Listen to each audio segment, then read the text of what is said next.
In the past 48 hours, more reaction is pouring in over the Duck Dynasty scandal. And it is a perfect example of conservative double standards on their core principles of free speech and the free market. The right-wing noise machine is on full blast defense of Duck Dynasty star Phil Robertson. It's outrageous. It's unbelievable. And people who believe, I mean, first I'd say Christians, but far beyond Christians, just people who believe in speech.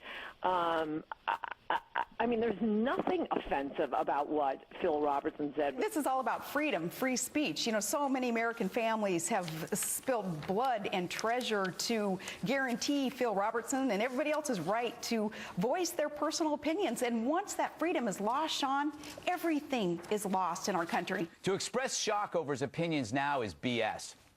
This is repressive tolerance, a fear of angry activists. If A&E had guts, they should have said, sorry, that's Phil. This is a family that speaks its mind, and so if you don't like it, then don't watch the show. Take care of it that way, reflect it in the ratings. Duck Dynasty, we would be proud to have you.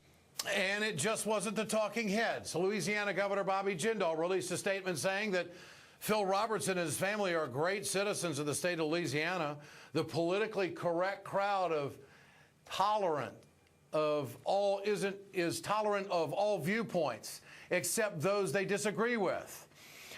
Senator Ted Cruz also jumped into the ring, saying that if you believe free speech or religious liberty, you should be deeply dismayed over the treatment of Phil Robertson. I mean, this is just amazing to me. No one is infringing on Phil Robertson's First Amendment rights. The government and the media aren't curbing his ability to express his opinions or stopping him. Phil Robertson has every right to be a bigot. But Phil Robertson's employer has made a business decision in suspending him. This is a free market at work, folks. This is capitalism at work. And the A&E network is a private business, a business trying to protect its relationship with viewers and advertisers. Suspending Robertson is a business move, plain and simple, and it's also about image. Republicans claim to be the party of business. It just seems really strange that they don't understand the suspension.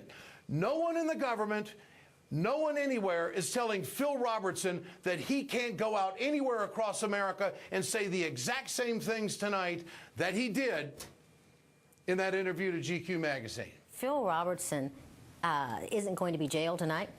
He isn't going to be beaten. He isn't going to be shot. Nothing bad is going to happen to him within the confines of the law tonight, and so his First Amendment rights are intact.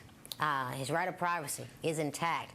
His right of free press, his right of free speech, his right of freedom of assembly are all intact. The very Constitution that we cloak ourselves in every day. I encourage those people on the right wing to take another read because this isn't about free speech. This is about free market capitalism, the very thing that they trumpet on a day in and day out basis, that A&E has the right to decide what product they want to bring to market in accordance with what audience they are after. And so to say to A&E that you don't have the right to cut off Phil, you know, is to go against those so-called free market principles that they trumpet day in and day out.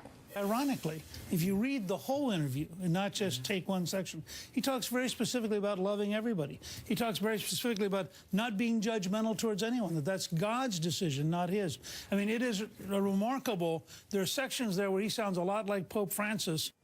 GOP congressional candidate Ian Bain took it a step further in an email to his supporters, writing, in December of 1955, Rosa Parks took a stand against an unjust societal persecution of black people. And in December 2013, Robertson took a stand against persecution of Christians.